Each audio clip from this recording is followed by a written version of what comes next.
Fourth অফিসিয়ালের কাছে যাচ্ছেন এবং বাংলাদেশের 22 বছরের অপেক্ষার মতন হলো এই জাতীয় স্টেডিয়ামে ইন্ডিয়াকে 1-0 গোলে হারিয়ে 2003 ফিরে এলো 2025-এ।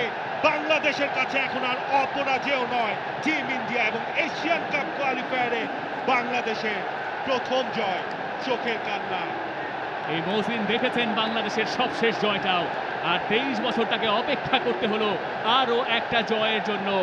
অবশেষে গেরো খুললো, হামজা চৌধুরীতে খুললো, মোরসালিনে খুললো, সমিত সোমে খুললো।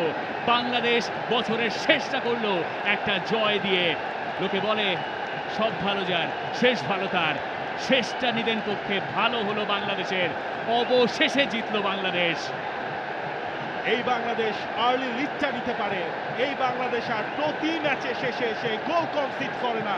এই বাংলাদেশ ম্যাচের কন্ট্রোলটা রাখতে পারে।